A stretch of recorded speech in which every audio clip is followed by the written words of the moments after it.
Hey everyone, this is going to be an unusual 0 to hero because I had a pretty terrible time. Rather than your usual starting episode, I will take you through the motions, through my emotions, and ultimately introduce to you what I ended up playing.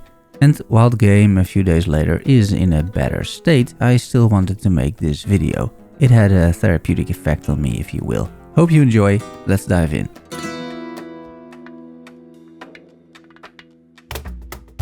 I'm number 6000 in the queue, going smoothly, and this is probably a good time to mention I was barely impacted by any performance issues while playing on GeForce Now. I had some stutters which you may see in the footage, but that's about it. I created my witch as the plan is to start with minions. We land on the beach, a classic, and I'm very excited to dive back into Path of Exile 2. I prepared a loot filter, some sushi, and we're good to go. A few bosses, just to give you an idea how this goes. The Miller of course goes down as always, and this cold witch is not too bad, but my chaos bot does more damage than my 3 minions combined. I get introduced to the league mechanic and the first possessed rare I actually defeat. I am positive it might be tuned correctly. Spoiler alert, it's not. At league start, defenders normally offer good upgrades, and this time it's no different with movement speed boost from Renly. While in the Red Veil, I start to notice that again my chaos damage does much more damage than my minions. I just don't like to swap builds halfway through the campaign, especially in SSF, and previously leveling with minions was very achievable. I would say it was completely fine. I made a whole guide about it, so while noticing the difference, I did decide to stick with my original plan, which is leveling using minions.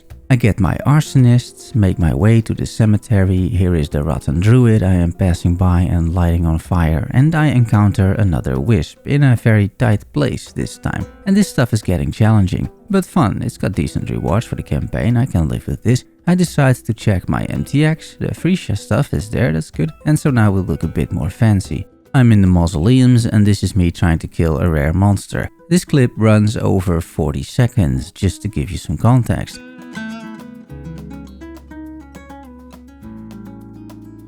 Here in that same instance, you see normal monsters spawning from a strongbox, and they also take half a minute to kill. Asenia as a boss feels more appropriate because boss fights taking time, I think that makes sense, but the life pool on everything that is not a boss seems way off.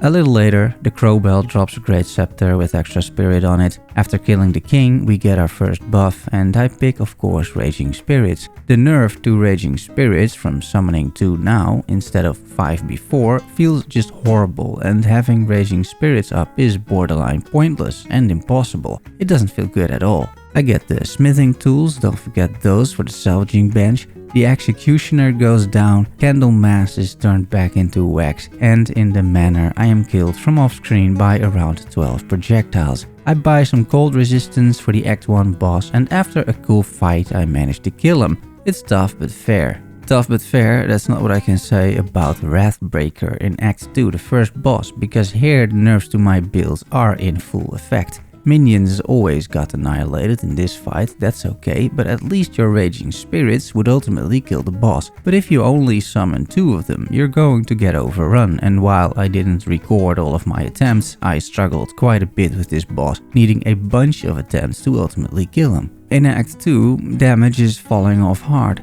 Or, well, falling off would imply it was there to begin with. I mean to say, I'm still doing a great Quinn impression, but with minions. Here's another rare to illustrate. I'm trying several things to get more Raging Spirits up, but it all feels incredibly clunky. I barely managed to kill Balbala. I try some other minion setups to see if that's any better. Spoiler alert, it's not. I'm still taking ages to kill normal monsters, and all that time I am getting demolished out here. I get my first Spectre gem, that's pretty exciting stuff. The way they show you the corpses and all is quite good, but I was under the impression Spectres would take the modifiers of the corpse, which they don't. I later realized that this wasn't what they said about Spectres, this was for companions. And I realized also too late you need a separate skill gem for each Spectre you want to raise. Also exciting is dropping the Folding Dawn, a unique with 100 spirit on it. Despite that extra juice, which is a lot right in the campaign, 100 spirit, While ascending, you see my damage, and yeah, it's pretty bad, with 6 arsonists on a 3-link. I do ascend though, and I get the Hellhound. This guy is also nerfed. He used to take 20% of my damage, and he never did do damage to begin with. But hey, I'm testing out my own Infernalist guide, and it should at the very least be decent, right? It's at this point I'm slowly starting to lose faith a little bit, as damage is simply atrocious. Everything takes an eternity to kill. It's almost 4 AM, I am in Act 2, and I'm simply not having fun.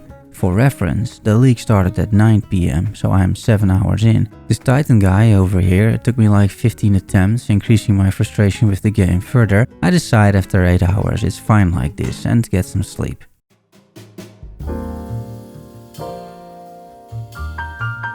Again, I don't have the footage of me constantly failing bosses because I was too frustrated with the game at this point to even press the save replay button. But the Act 2 boss also took so many tries, simply because I do no damage. And this fight takes like 10 or 15 minutes to begin with. Make of that what you will, but I think that's pushing it for a campaign boss. In Act 3, the suffering continues. Here are 2 rares. The Wisps, which were fine in Act 1, are now a death sentence with how much health monsters have, wiping me every time. Here's another rare that doesn't die. I mean, just look at this footage, holy hell. It's 2 days later when I'm writing this, and I'm still getting angry when looking at the recorded footage. How is it possible that they missed the mark by this much? But hey, I'm no quitter, at least that's what I thought. I just woke up. Let's continue the grind with this Bog Witch buff. The Venom Crypts, there's another character buff. We kill the Queen of Filth. I gamble a Great Scepter from Alpha, thinking this might get me over the edge in terms of damage. Spoiler alert, it doesn't.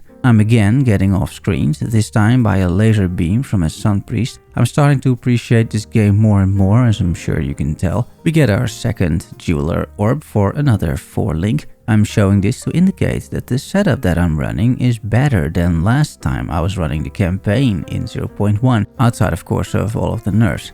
It's not that I am unlucky with drops is my point, it's just that the campaign is completely overtuned. Here you can tell I'm running the same passive tree, I'm literally following my own mobalytics guide. A little later, during the second ascension, the bird just kills me, also practically from off screen. Having trials to ascend makes as much sense to me as putting random roadblocks in Last Epoch's dungeons. I decide to simply not ascend and make my way to Doriani in Act 3, who I managed to kill, after again a bunch of attempts. That means it's Act 1 all over again, and here you see what my 8 arsonists on a 4-link do in terms of damage. It's 2 PM, which means my playtime is 13 hours at this point. 13 hours to make it to the manor twice, to witness my minions needing to throw 15 bombs to kill a white monster, while white monsters one-shot me. Once I reach Geonor, the Act 1 boss, which I simply cannot kill at this point, I am completely done.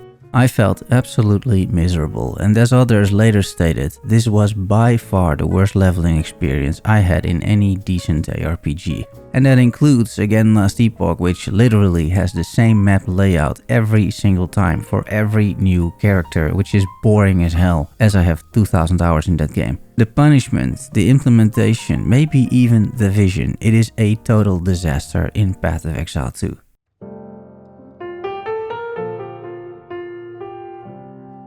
As I am a few days later writing this and looking back, I realized a few things. In case you don't know, this build is very familiar to me. I spent 400 hours playing it in 0.1. It's a build I made multiple mobalytics guides for. I know what I'm doing with this character for the most part, and I was struggling a lot.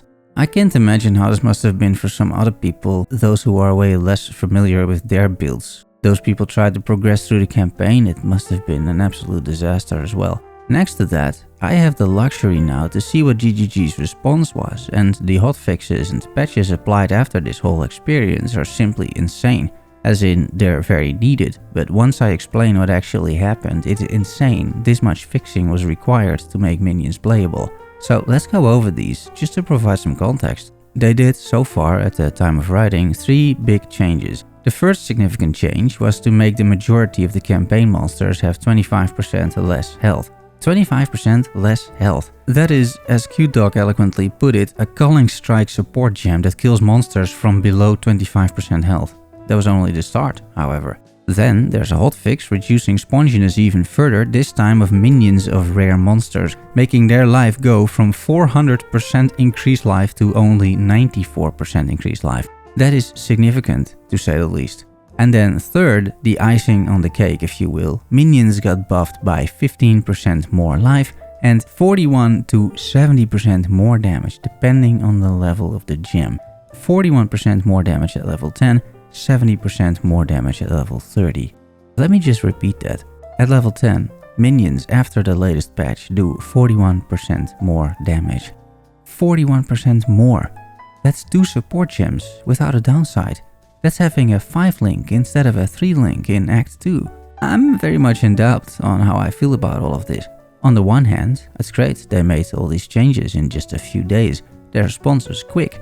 I haven't picked up the build after Geonor, so after all these changes got implemented, we'll get to that, but it's great they did this of course. On the other hand, and I don't say this lightly, I can't shake that feeling that whatever got released was actually not playtested. Or it was playtested, but they had no time to implement the actual feedback of the testers.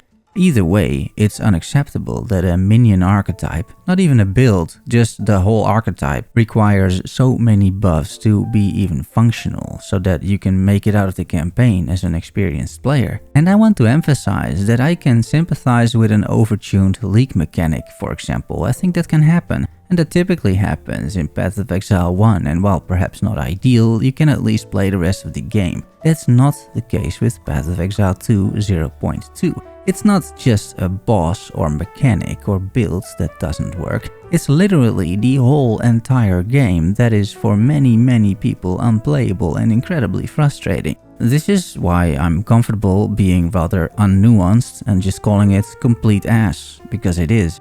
And I'm hearing other classes didn't fare much better, such as the parry disaster on the Huntress. I haven't played it, but having played a summoner, I can totally imagine other stuff wasn't properly implemented either. Right now, the community was very upset and outraged, and I think rightfully so. You will always be able to find outraged gamers, of course, but in this case, everyone from Reddit to Twitch streamers agreed it was complete ass, except a certain talking dinosaur. I'm not saying the whole game, right? I'm not saying PoE 2 bad, but this patch, complete ass at launch. Coming back to the emotions, however, an upset community isn't great, but at least they still care, because you have to care to be upset. If GGG keeps making the game this complicated, hard, grindy, spongy, over-designed, and just in general lacking fun and enjoyment while playing the video game, there's gonna be a turning point where people stop being mad and go from anger to apathy, where they just don't care. You see that with certain content creators already, which I think is understandable, but despite what you may think about content creators, these are typically the people that play so much and have so much knowledge and experience, and they have entire communities they can rely on, that they figure out the state of the game much faster than your average person.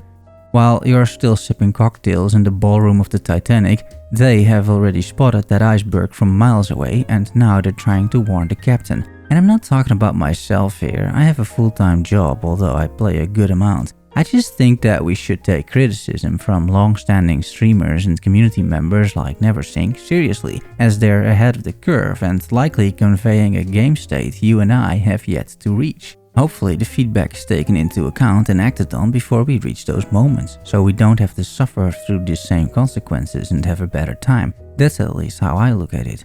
I think that's concerning that there's so much backlash from veterans across the board, and a real shame because there are many things to like for me about Path of Exile 2. It must however be fun, and going through the campaign like this is simply horrible. I can't see myself do a second Zero to Hero here. There's no way I'm going to reset the SSF League.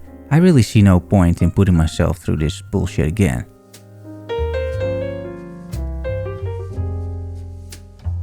You may get an idea as I'm playing this footage during that monologue about what happened. But after I lost faith in the game for a little bit and looked at Geonor, I was watching QDog's stream and QDog himself gave me the answer. QDog has spent days at this point theory crafting about PoE 2 and in his infinite wisdom discovered that Essence Drain Contagion was a great build. Or maybe it was chat.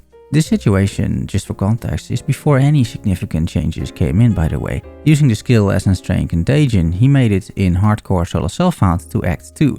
That means that Q-Dog is either an experienced godlike hardcore SSF player that spends all his days playing and no nights with anyone's mom, or it means the skill is so good it can even carry Q-Dog to Act 2 without dying. Whatever the reason was, I rerolled, and Essence Drain Contagion, as I quickly figured out, allows you to play the video game and actually have some fun. Which leaves me with a dilemma, especially now that minions may be okay. Because this Lich is grinding tier 5 maps currently, for context, and my Infernalist is still staring at a wolf commanding his troops to dig up more corpses in Act 1. What should I play?